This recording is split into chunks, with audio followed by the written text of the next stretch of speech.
Hello students, welcome back to the virtual class.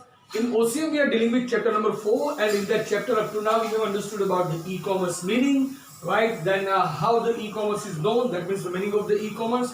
Alongside we also understood that what are the fields of e-commerce in the last session, and today I'm going to tell you about how the e-commerce works and what are the tools which are required for the e-commerce.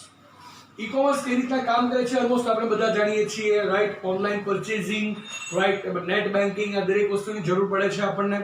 તો e-commerce કઈ રીતના work કરે છે, થોડી વેબસાઇટ્સની મેં તમને વાત કરેલી, અને some of you might have use that website too. તો આજે આપણે વાત કરવાના છીએ કે ई-कॉमर्स છે એના માટે શું શું જરૂર પડશે. So the topic of the day is requisite equipments for e-commerce.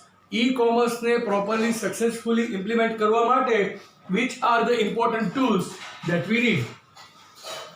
તો guys, આપણે કોઈ પણ બિઝનેસ સ્ટાર્ટ કરીએ છીએ, પ્રોડક્શન હાઉસ સ્ટાર્ટ કરીએ છીએ, at that time there are certain things what we need.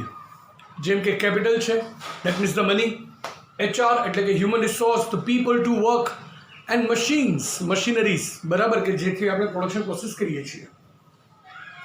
Traditional બિઝનેસમાં આપણે શું કરીએ છીએ કે we produce the things. After production we send those things to be sold into market. માર્કેટમાં આપણે વસ્તુઓ વેચવા મૂકીએ છીએ. વેચવા માટે જ્યારે વસ્તુ મૂકીએ ત્યારે કસ્ટમર્સ આવે છે, એ વસ્તુઓ જુએ છે, કમ્પેર કરે છે, પસંદ કરે છે, પ્રાઇસ નેગોશિએટ કરે છે, then exchange થાય છે. That means they do pay the money and they get the things, right? They do pay the money and they get the goods. This is how the normal trade or the normal commerce works.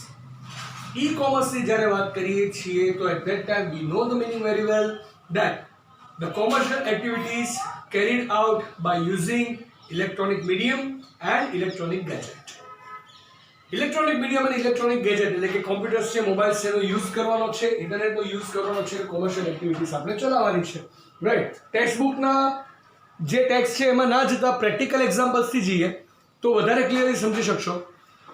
તો commercial એક્ટિવિટીઝને online ચલાવવા માટે તમારી પાસે ત્રણ વસ્તુ હોવી જોઈએ. આ ત્રણેય વસ્તુ હું તમને વાત કરવાનો છું on the behalf of the consumer as well as on the behalf of the trader or the seller or the producer.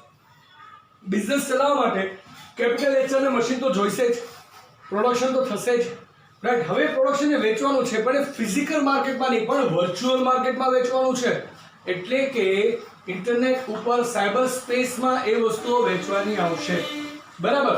તો એમાં સૌથી પહેલા તમને જોશે વેબસાઇટ. હવે વેબસાઇટ જે છે that is the word which is from the combination of two different words. The first word is web. Web means www, World Wide Web, બરાબર? તો આખા વર્લ્ડના જે પીસી છે એકબીજા સાથે જોડાશે and that's how somewhat A network form થશે કે જ્યાં દરેક પીસી એકબીજાથી જોડાયેલા હોય, બરાબર? હવે આમાં તમે જુઓ તો each and every PC is connected to each other somewhere using the same connection, બરાબર? તો એને આપણે વેબ કહીએ છીએ. કરોળિયાનો જાળો હોય, બરાબર, સ્પાઈડર વેબ, એ કેવું હોય છે? સમવેર એકનો એક જે તાર છે એ એક સ્ટ્રિંગ બધા જ સ્ટ્રિંગ સાથે કનેક્ટેડ હોય. સો each and every string is connected to each other. Same way each and every PC is connected to each other. That is known as internet, and that you guys know very well from the first and second session only. Now web જે છે, વેબની અંદર બીજું આવશે site.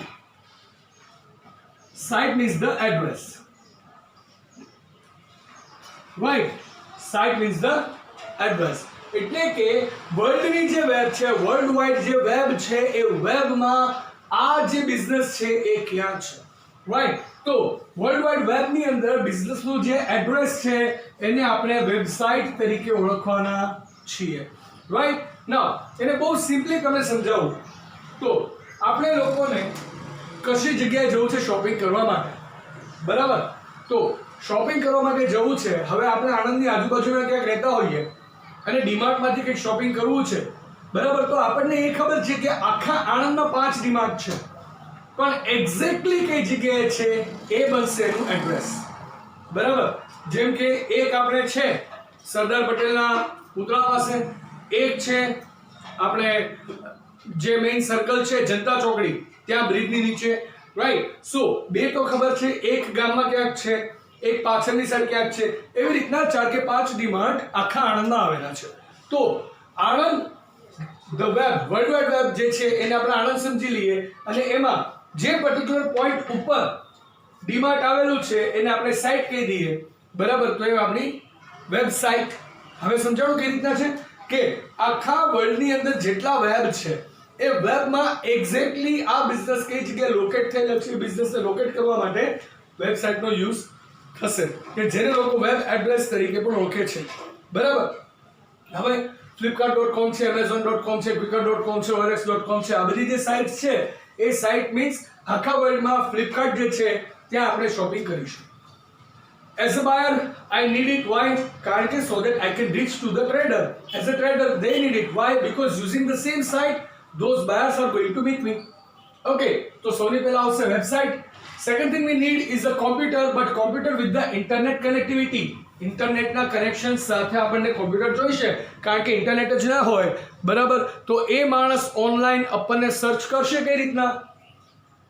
Internet તો જોઈશે જ, બરાબર. તો ઇન્ટરનેટના મીડિયમથી એનું કોમ્પ્યુટર આપણા પીસી સાથે કનેક્ટ થશે અને બંને પીસી એકબીજાની સાથે કનેક્ટ થઈને ઇન્ફોર્મેશનનું એક્સચેન્જ કરશે, રાઈટ. પેલો માણસ આપણા પ્રોડક્ટના બધા જ કેટેલોગ જોશે, બહાર જે છે પ્રોડક્ટના કેટેલોગ જોશે, એમાંથી સિલેક્શન કરશે, એમાં એની બધી જ ડિટેલ્સ હશે. કોમ્પ્યુટરને જ્યારે ઇન્ટરનેટથી કનેક્ટ કરે છે અને જ્યારે વેબસાઇટ ઉપર પહોંચે છે ત્યારે બધી ડિટેલ મળશે, પ્રોડક્ટ કેટેલોગ મળશે, બરાબર. પ્રોડક્ટની કેવી ક્વોલિટીઝ છે એ મળશે, સાથે પ્રોડક્ટના કન્ફિગરેશન્સ મળશે, લિમિટેશન શું છે, બેનિફિટ શું છે, પેમેન્ટ ઓપ્શન શું છે, પ્રાઇસ શું છે, ડિસ્કાઉન્ટ શું ચાલે છે, બરાબર. Those all information will be available on the site, but to reach to this site they need the internet connectivity. So whether that is buyer or seller, they need the computer with the internet connectivity, કે જે medium બનશે, right. This is the address, this is the medium to reach to the address. હવે આપણે address ઉપર પહોંચી ગયા. કોમ્પ્યુટરનું internet કનેક્શનથી આપણે કોમ્પ્યુટરને connect કરી લીધું. કોમ્પ્યુટરથી આપણે પછી ઇન્ટરનેટ કનેક્ટિવિટીનો યુઝ કરીને આપણે વેબસાઇટ સુધી પહોંચી ગયા. વેબસાઇટ સુધી પહોંચ્યા, બરાબર. તો હવે વેબસાઇટ સુધી પહોંચ્યા પછી આપણે વેબસાઇટની અંદર આપણે સર્ફિંગ કરીશું. Surfing in the sense of finding the things what you want. હવે જે વસ્તુ આપણને જરૂર છે દરેક વસ્તુ આપણે જોઈ, કમ્પેર કરી, આપણે સિલેક્ટ કરીને આપણે જ્યારે પરચેસ કરીએ ત્યારે આવશે third option, and that is the payment. તો પેમેન્ટ જે છે, બરાબર.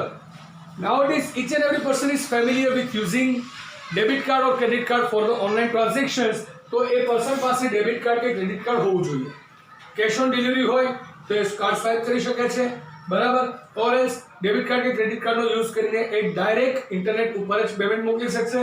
એ માણસની પ્રોડક્ટ હું બુક કરી લઈશ, બરાબર, અને અહીંયાથી ડિસ્પેચ કરીશ અને સામે એ માણસ મને પેમેન્ટ મોકલશે જે મારા બેંક એકાઉન્ટમાં ડિરેક્ટ જમા થશે, બરાબર. તો મારા બેંક એકાઉન્ટમાં પેમેન્ટ આવશે એટલે તરત હું ડિસ્પેચ કરીશ within 2 to 3 days. That person will get the money.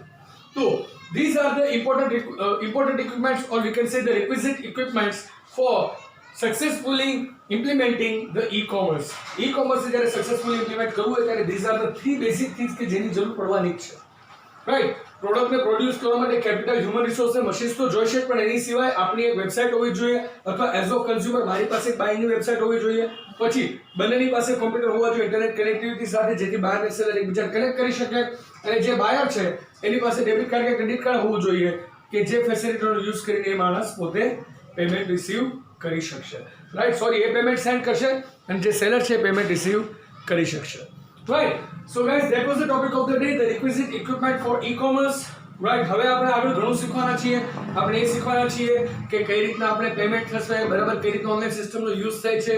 There are numerous and interesting things to be learned in this chapter only and for further. So that was it for today, guys. Now it is time to ask for your leave. I'll see you in the next session with a new topic. Till then, goodbye, take care, have a nice time, stay home, stay safe, keep making notes. Thank you.